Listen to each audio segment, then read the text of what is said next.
यहाँ रुकते थे और रुक करके इनसे विचार विमर्श करते थे। महाराज का कोतवाल भी इसी मोहल्ले का था, इसलिए महाराज का विशेष लगाव है। मैं इन सभी नगरवासियों एवं मोहल्ला के निवासियों को धन्यवाद देता हूँ कि आपने महाराज श्री की श्रद्धा एवं स्नेह, प्रेम, प्रेरणा एवं इनकी महिमा बढ़ाने में कोई भी कमी नहीं छोड़ी। इसके लिए खटीक समाज वो संतों की तरफ से इस मोहल्ले को बहुत बहुत धन्यवाद देते हैं कि आपने अपनी उस परंपरा को बराबर बनाए रखा। आज आप देखते हो कि हर संसार सारा दुखी हो रहा है।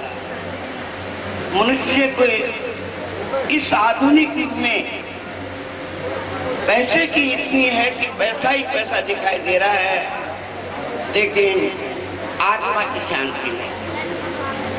सबसे बड़ा अफसोस है कि संतोष धन जब तक नहीं मिलता है तब तक आदमी की आत्मा को शांति नहीं होती है, और शांति के बिना आनंद नहीं आता है, और आनंद के बिना जीवन निरार्थक है। इसीलिए आज इस कलयुग का द्वापर, त्रेता और कलयुग, आज ये कलयुग का इतना प्रभाव हो गया है कि हर घर के अंदर किसी न किसी तरह की क्रांति पैदा हो जाती है। बाप बेटी के विचार नहीं मिलते, माँ बेटी के नहीं मिलते, भाई भाई का नहीं मिलता है। ये क्यों ऐसा है भाई? सतयुग, द्वापर, त्रेता, लोगों के लिए उस जमाने में ईश्वर के प्रति बड़ी श्रद्धा थी। आज हम देखते हैं कि जैसे सत्संग समारोह ये सब होते हैं कि कलयुग जब आया तो कलयुग को राजा परीक्षित लेके आए थे, और कलयुग ने कहा कि मुझे रहने के लिए जगह दीजिए। तो राजा परीक्षित ने जो उनके दादा परदादाओं के महल थे उस शून्य महल में रहने के लिए कह दिया।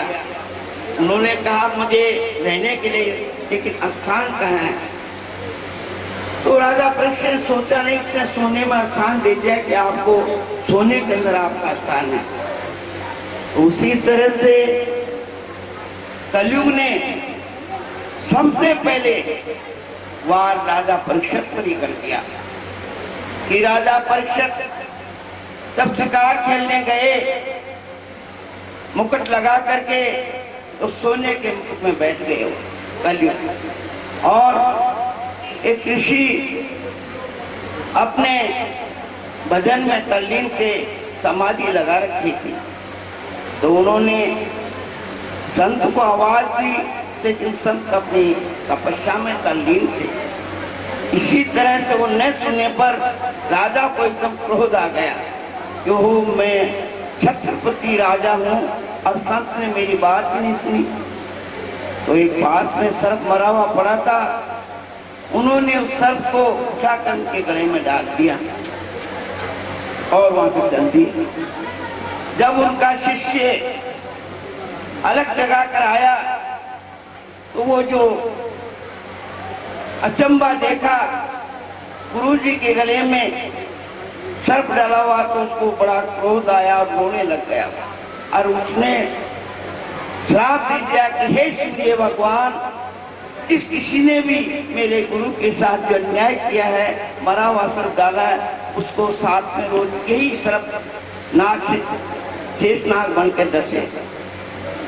श्राप दे दिया। देने के पश्चात गुरु जी की समाधि खुली तो गुरु जी को रोक करके उसने कथा सुनाई।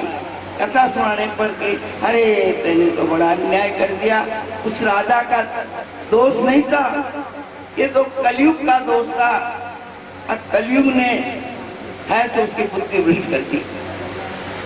उधर से राजा जब महल में गया और अपना ताज उतारते ही उसकी पुत्री से अन्याय कर दिया, अपने घोर अन्याय कर दिया कि संत के गले में मरा हुआ शब्द डाल दिया। तो राजा उधर से आ रहा है, संत इधर से जा रहा है, दोनों रास्ते में मिल गए। बड़े उनके प्रणाम नमस्कार हुई और राजा परीक्षित रोने लग गया। संत को दया कि महाराज अब मेरा कल्याण कीजिए। तब संत ने कहा कि आप साप्ताहिक कथा बताइए और सुखदेव जी मुनि को लाइए ताकि आपका कल्याण हो जाएगा।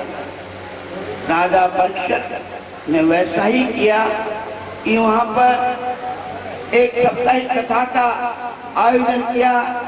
उसमें समस्त देवताओं को और जितने भी संसारिक लोग सबको ही, राजाओं को सबको न्योता दिया, बुलाया।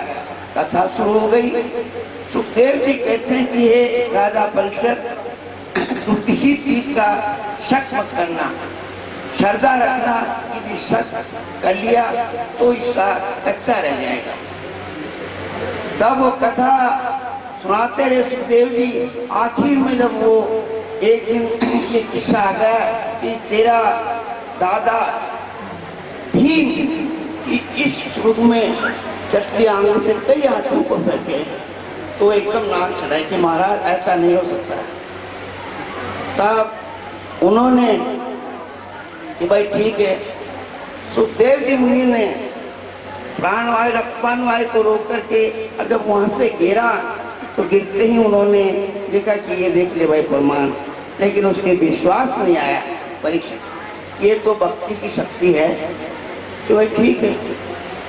उसी तरह से देवता लोग जब स्वर्ग से आए थे तो अमृत का कलश लेके आए थे और उन्होंने राजा परीक्षित से कहा कि राजा ऐसा है कि हमें साप्ताहिक कथा का महत्व दे दीजिए और ये अमृत का कलश ले लीजिए। तो राजा परीक्षित ने कहा कि ऐसा नहीं, मैं तो इससे असमर्थ नहीं। तो इसी तरह से मानव जीवन में ही भक्ति हो सकती है। देवता भी इसको तरसते हैं। इसमें 84 लाख योनियां भोगनी पड़ती है। हे माता, अरे बहनों, अरे भाइयों, अरे ये मनुष्य जीवन बार बार नहीं मिलता। 84 लाख योनियों के बाद में एक जन्म लेता है, इसलिए इसका महत्व बहुत बड़ा है। इस देह के लिए देवता भी तरसते हैं। आपके सौभाग्य है जो आपको देह मिली है। इसीलिए सत्संग का बड़ा महत्व है। आप अपनी इनकम में से 1% उस भगवान के नाम के लिए धर्म में लगाइए और कम से कम 1 घंटा उस ईश्वर के लिए मनन करना चाहिए। उसका भगत अपने गुरु का दिया मूल मंत्र या अपने इष्ट देव का मूल मंत्र या गीता जी का मूल मंत्र या बरबर सागर का, जो भी कोई हो, आप उसके लिए मनन करें और रहते हैं। ताकि आपको सबसे बड़ी बात है, क्योंकि आप ये देखते हो कि जैसे ज्योतिष विद्या, चरणदास जी का ज्ञान स्रोता और क्रिया, योग क्रिया, इन तीनों का बड़ा तालमेल है। क्योंकि संसार में रहने वाले के लिए थोड़ा बहुत परमात्मा का भी ध्यान रखना चाहिए। है योगी लोग तो सब करते ही हैं कि जैसे सूर्य, जो चरणदास जी ने बताया है कि दाहिने सुर को तो सूर्य कहते हैं, बाएं सुर को चंद्रमा कहते हैं।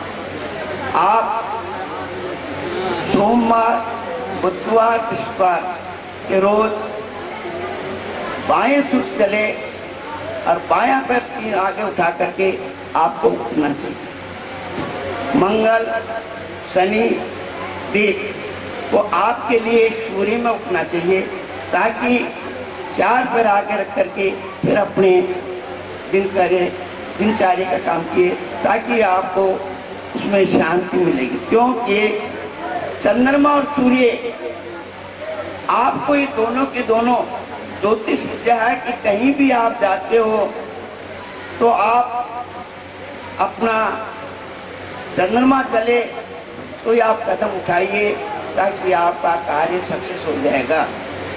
ये एक योग ज्योतिष विद्या, योग क्रिया, चंद्रदास पिता ज्ञान सूर्योदय, इसमें साफ लिखा है कि कहीं भी जाओ चंद्रमा में जाओ। आप खाना खाओ सूर्य में खाओ, पेशाब करो सूर्य में करो, टट्टी जाओ सूर्य में। आप यदि इस क्रिया से, जैसे रात्रि को सो तो आप बाई करो सो, दिन को सो दैनिक करो सो,